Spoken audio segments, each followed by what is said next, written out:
Ang pagpapadala ng Balikbayan Box ay isa sa pinakamalalim na simbolo ng pagmamahal at sakripisyo ng mga overseas Filipino workers, OFWs, para sa kanilang mga pamilya sa Pilipinas. Para sa mga OFW, ang bawat laman ng Balikbayan Box ay hindi lamang mga material na bagay kundi mga piraso ng kanilang buhay at pagkatao na pinagsikapan nila sa ibang bansa.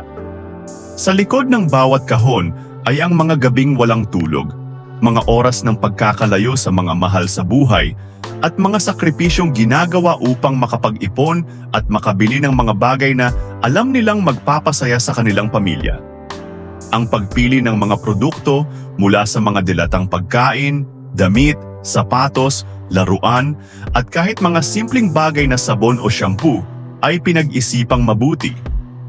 Bawat item ay may kahulugan, isang piraso ng kanilang buhay sa ibang bansa na nais nilang ibahagi sa kanilang mga mahal sa buhay. Ang Balikbayan Box ay isang paraan ng pagpapakita ng pag-aalaga at pagmamahal.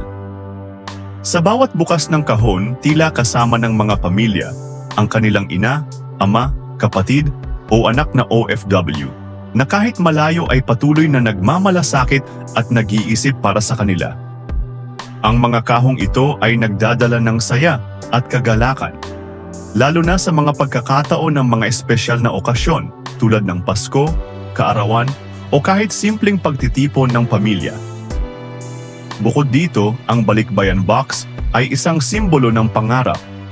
Para sa maraming OFW, ang kahon ay hindi lamang naglalaman ng mga bagay, kundi pati na rin ng kanilang mga pangarap para sa isang mas mabuting kinabukasan para sa kanilang pamilya. Ang bawat laman ay isang hakbang patungo sa pagkamit ng kanilang mga pangarap. Para sa magandang edukasyon ng mga anak, para sa mas maayos na buhay ng kanilang pamilya, at para sa kaginhawaan ng mga mahal nila sa buhay. Sa kabila ng hirap, pagod, at lungkot na dinaranas ng mga OFW, ang Balikbayan Box ay isang paalala na ang kanilang mga sakripisyo ay para sa kanilang pamilya. Ito ang kanilang paraan upang ipakita na kahit gaano man kalayo ang distansya, ang pagmamahal at pag-aaruga ay walang hangganan. Sa bawat padala, kasama ang kanilang pagmamahal at dasal na balang araw ay muli silang magkasama at hindi na lamang sa loob ng isang kahon ang kanilang ugnayan. Ang pagpapahalaga sa mga bagay na ipinapadala ng mga OFW ay higit pa sa simpleng pagtanggap ng mga material na bagay. Ito ay isang paraan ng pagpapakita ng respeto, pagmamahal at pagkilala sa mga sakripisyong ginagawa ng mga OFW para sa kanilang pamilya. Ang mga OFW ay nagbubuwis ng kanilang oras, lakas, at emosyon para makapagtrabaho sa ibang bansa. Marami sa kanila ang nakakaranas ng pangungulila, malupit na mga kondisyon sa trabaho, at pagkakalayo sa kanilang pamilya. Ang bawat pisong pinapadala nila ay bunga ng kanilang dugot pawis. Ang mga bagay na ipinapadala ng mga OFW, tulad ng pera, pagkain, damit, at iba pang pangangailangan, ay maingat nilang pinaplano at pinag-iipunan. Hindi madali para sa kanila ang maglaan ng pera para sa kanilang pamilya habang kinakailangan din nilang magtustos sa kanilang mga pang-araw-araw na pangangailangan sa ibang bansa. Sa kabila ng pagkakalayo, ang mga padala ng OFW ay nagiging simbolo ng kanilang pagmamahal at patuloy na pakikipag-ugnayan sa kanilang mga pamilya.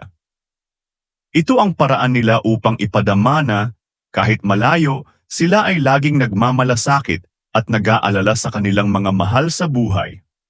Ang pagpapahalaga sa mga padala ay nangangahulugan din ng tamang paggamit ng mga ito. Halimbawa, ang perang ipinapadala ay dapat gamitin sa mga pangunahing pangangailangan tulad ng edukasyon, pagkain, at iba pang mahalagang gastusin. Ito ay isang paraan ng pagpapakita ng responsibilidad at paggalang sa mga pagsusumikap ng OFW. Ang pagpapahalaga sa mga padala ay isa ring paraan ng pagkilala sa hirap at sakripisyo ng mga OFW. Hindi lang ito tungkol sa material na bagay, kundi sa emosyonal na suporta na ipinapakita sa pamamagitan ng wastong paggamit at pasasalamat.